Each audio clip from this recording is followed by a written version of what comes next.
भी आप सब बगल के मन से लिए। अरे वाह, काजल कोकिला जी के तरफ से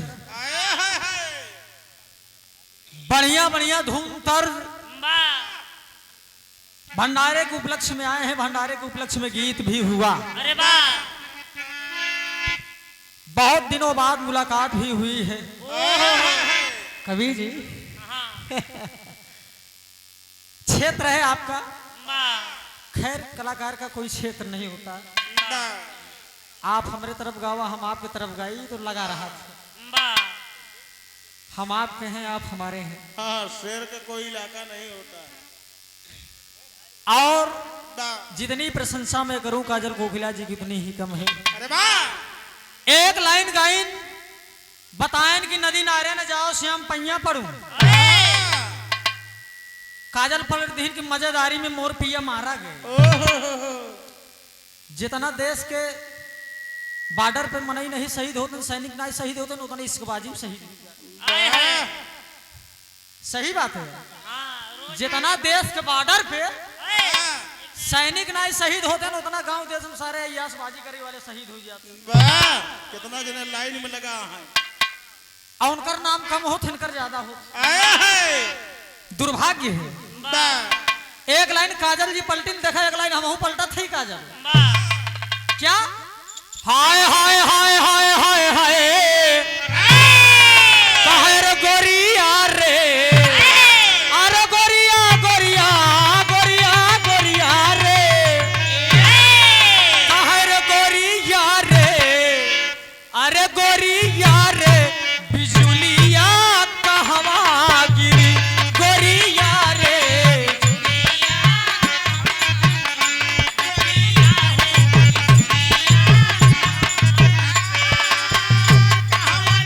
बहुत अच्छी, बहुत अच्छी।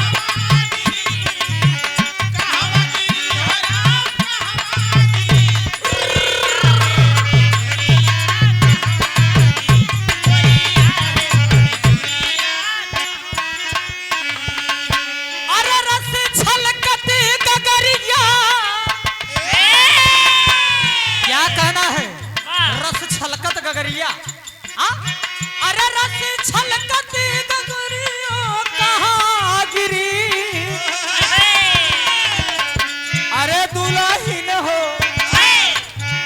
अरे काजल हो। पगला तो कर बहुत मानक रहे, लेकिन बिना मतलब तू मुंह फुलाई ले हो। अरे घरे तुम्हारे आई, अब तू बोल दो पगली। पहले रहा कर जी बोला कर घरे में रसिया ही ना चाहे बेटी। अरे गोरिया रे, अरे काजल हो, बिजुलिया कहवा।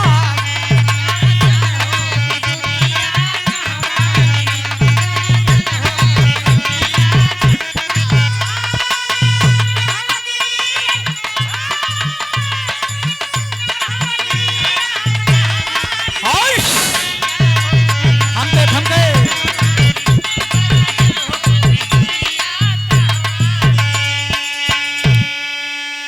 गोरिया रे बिजुलिया कहवा गिरी, रस छलकत गगरिया कहवा गिरी। तो उनके गाना तनी हम पलट दिया, लेकिन एक मेरा निजी रिसर्च है साथियों। हर कलाकार की पहचान अलग अलग होती है। वैसे मेरी पहचान अलग क्या है? मेरी एक नंबर वाली टोपी ला मुन्ना राजा। बिरहा जगत में मेरी पहचान अलग है। छोटी सी कोशिश है आप सबके बीच में, छोटी सी कव्वाली होगी और उम्मीद है कि ये कव्वाली आप सबको पसंद आएगी। मेरा ये निजी रिसर्च है। क्या रिसर्च है? आइए लगा के मास्टर साहब। अस्सलाम वालेकुम मियां। वालेकुम अस्सलाम। और खैरियत है? आदरणीय आप राम बहादुर यादव चचा जी, हमारे कान्हा भैया के ससुर साहब। अच्छा नाम ना ले, चलो ठीक है, आप ना ले, आप घबरा जी ना, नाम ना ले। 100 रुपया पुरस्कार, बहुत बहुत प्रणाम है, आशीर्वाद की प्रतीक्षा है। 4 लाइन शेर है मास्टर साहब।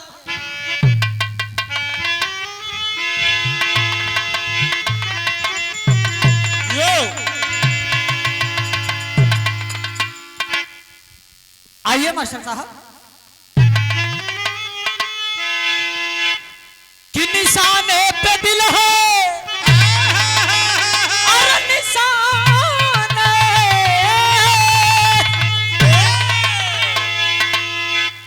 इधर कव्वाल समझ लो, उधर कव्वाला। वाह, क्या कहा जाए? हाँ, रजिस्टर बाद में पलटू पगला। वाह, ध्यान दे ओहो, कि निशाने पे दिल है। करताल रख दो 1 मिनट के लिए उस पे, नहीं तो गिर जाएगी। कि निशाने पे दिल है, अरे अब निशानी न मांगो। अरे मेरी जान मुझसे जवानी न मांगो। कि निशाने पे दिल है, निशानी न मांगो। वाह, मेरी जान मुझसे जवानी न मांगो। वाह, तेरे मुकाबले में आई हो, अब जरा देर ठहरो। हाय हाय अभी रात बाकी है, एक काजल पानी न मांगो। कि बेदा, अरे बेदा, क्या कहूँ मुझसे लदिए नजर आ। वाह, अरे क्या कहूँ माशाअल्लाह दिए नजर आपकी, और साला जी चाहता है खींच लूं तस्वीर आपकी। वाह, जियो हेलो। फोटोग्राफर, शिव टेलर वाह, भैया जी की तरफ से 51 रुपया पुरस्कार। शिव ट्रेडर्स भैया जी की तरफ से 51 रुपया पुरस्कार में बहुत बहुत प्रणाम का। अरे देदा, अरे देदा, अरे देदा, दिल जवानी में देदा, देदा, देदा, दिल जवानी में।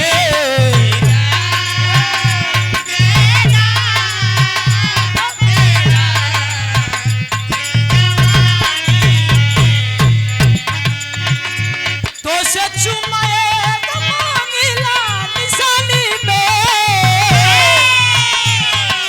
मांगिले गोरिया रे मांगिले गोरिया। अरे रफीक, तो से चुमाए तो मांगिले निशानी में। ए पगली, अरे देदा, देदा, देदा, देदा, देदा, दिल जवानी।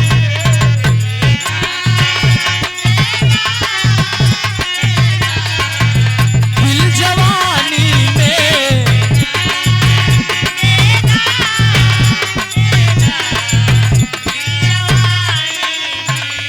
लगी रहे। अल्लाह ये दा,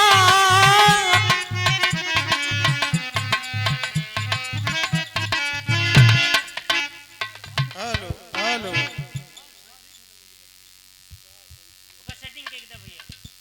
बड़ी बला,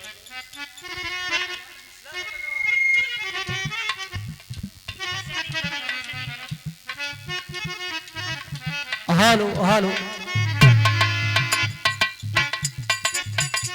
मैं किया दे, चलो बाद में ले ला। क्या कहना है? अल्लाह है।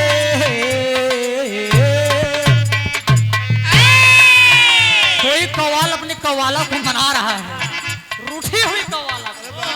क्या? अल्लाह ये दा कैसी है इन हसीनों में। अल्लाह ये दा कैसी है इन हसीनों में।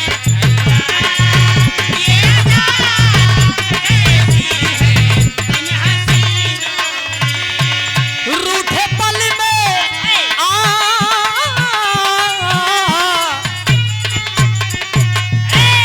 रूठेली पल में गोरिया, रूठेली पल में, रूठे पल में, अरे न माने महीनों में। अल्लाह ये दा कैसी है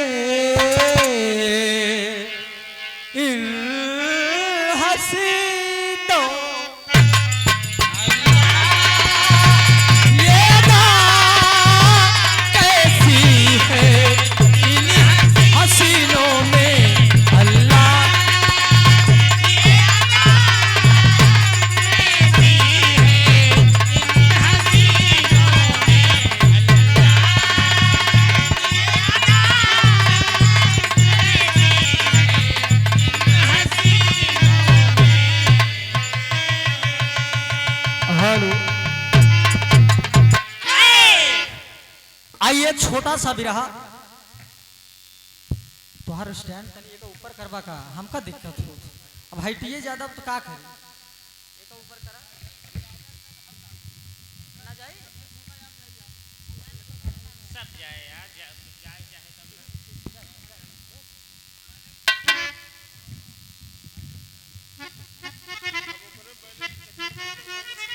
हेलो आदरणीय आप शिव ट्रेडर्स गौरा से भैया तरफ से 21 रुपया का पुरस्कार बहुत बहुत प्राम है आशीर्वाद की प्रतीक्षा है। आइए एक आग लाइन और बजा दे छोड़ के बिरहा ज्यादा 40 मिनट का बिरहा होगा साथी। बिरहा तो आप सब तमाम सुने हैं, बिरहा सम्राट मरहूम जनाब स्वर्गीय हैदर अली जुगनू साहब का बिरहा सुने हैं आप सब। हिंद केसरी बाबू लहरी लाल जी महाराज राम कैलाश दादा हफीज चंचल उस्ताद तमाम कलाकार के मुखारबिन से आप सब सुनते चले आए हैं। लेकिन एक ऐसा बिरहा उम्मीद है कि आप सबको पसंद आएगा और आप सभी बिरहा सुने नहीं होंगे। ठीक बा आवा मास्टर साहब साखी वाली लाइन उठाएगा।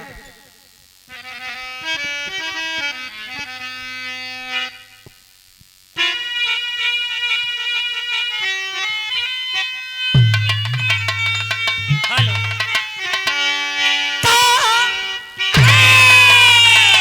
राजा रतन सेन महिमा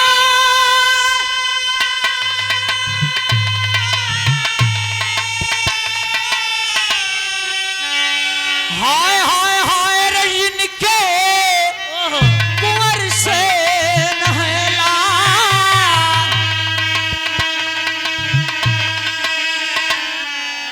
कहर बिटिया बिमला रही उमरिए 2 साल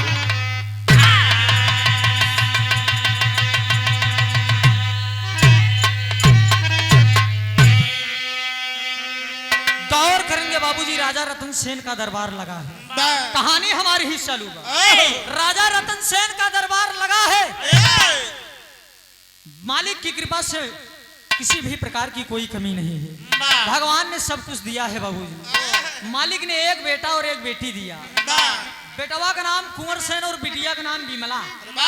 गौर करेंगे बाबूजी धीरे धीरे दिन बीत रहा है और जब धीरे धीरे दिन बीत रहा है एक दिन कुंवर सेन अपने पिताजी के पास जाने के बाद एक बात कहता है कि पिताजी हमारी इच्छा बा हमार का इच्छा बा कि हम जाई जंगल में शिकार खेले। कहानी हम सुनाई देव साथी एक जान लग भी रहा आप सब एक सुने न होगा जे बहुत पुरान हुई ही वही कहानी जानत हुई। आज राता रतन सेन से उनका लड़का कुंवर सेन सवाल कर दे पिताजी हम जंगल में शिकार खेले पिया बान जंगल में हम शिकार खेले पिताजी के आज्ञा पाएगी। पिताजी कहन कि जा तुम्हारी इच्छा बा जंगल में शिकार खेले बा। कुंवर सेन कहन पिताजी हमारी यही इच्छा बा। आज राता रतन सेन कह दी कि जाओ मेरा आदेश। गौर करेंगे बाबूजी आज घोड़े पे सवार होने के बाद कुंवर सेन आज तैयार हो गया बियाबान जंगल में चल दिया और जब चल दिया तो एक लाइन कव्वाली का टुकड़ा है क्या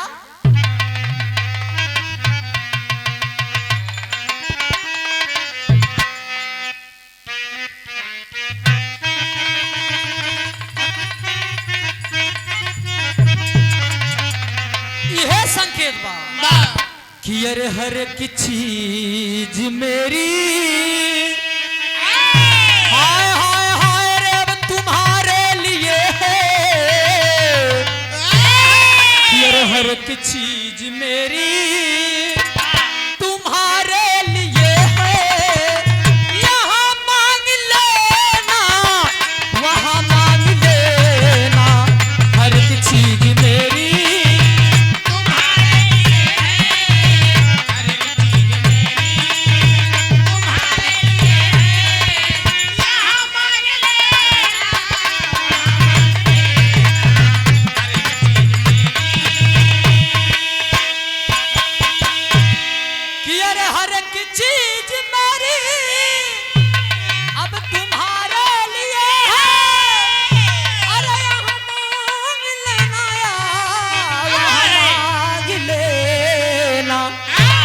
अरे सड़क पर से तुम मेरा अरे दिल ले चुकी हो सड़क पर से तुम मेरा दिल ले चुकी हो हर आंख मेरी तुम जान मांग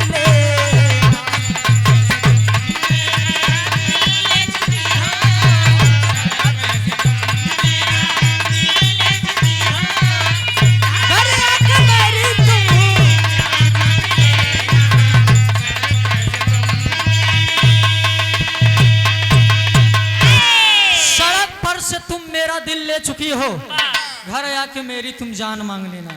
गौर करेंगे, आज घोड़े पे सवार होने के बाद आज कुंवर सेन बाबूजी जंगल में शिकार खेलने के लिए चल दिया।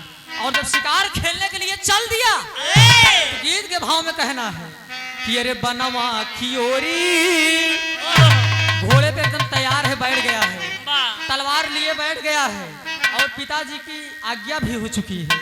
और जब घर से निकलने लगा तो गीत के भाव में कहना हुआ कि अरे बनवा की ओरी, अरे वो कुंवर से न चल ले, बनवा की ओरी कुंवर से न चल ले, हाथों में अपने धनुहा बनवा उठा,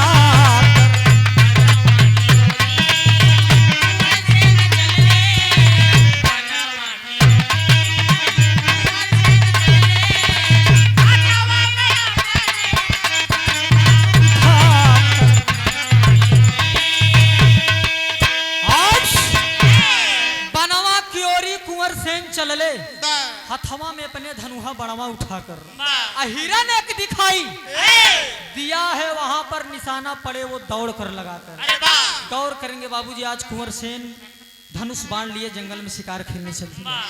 और जब जंगल में शिकार खेलने के लिए चल दिया, सुबह की बेला है साथियों, सवेरे के बेला, एकदम सवेरे के बेला जब शिकार खेले चल रहे, धीरे धीरे दोपहर हुई है।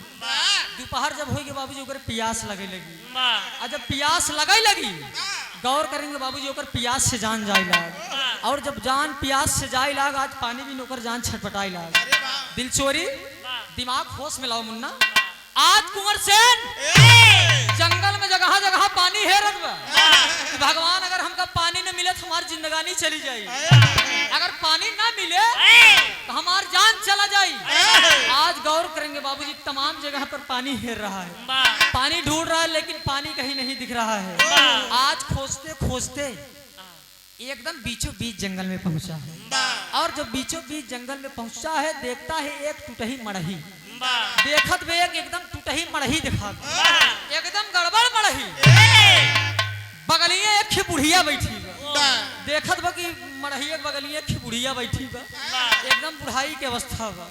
गौर करेंगे बाबूजी, आज कुंवर सेन मन में बड़ी आस ली कि हो न हो हमका मालिक पानी जरूर मिल जाई, हमार प्यास बुझ जाई। आज मन में अभिलाषा लेने के बाद उस कुटिया की तरफ कुंवर सेन चल दिया। और जब चल दिया तो एक लाइन तर्ज लगा मास्टर साहब,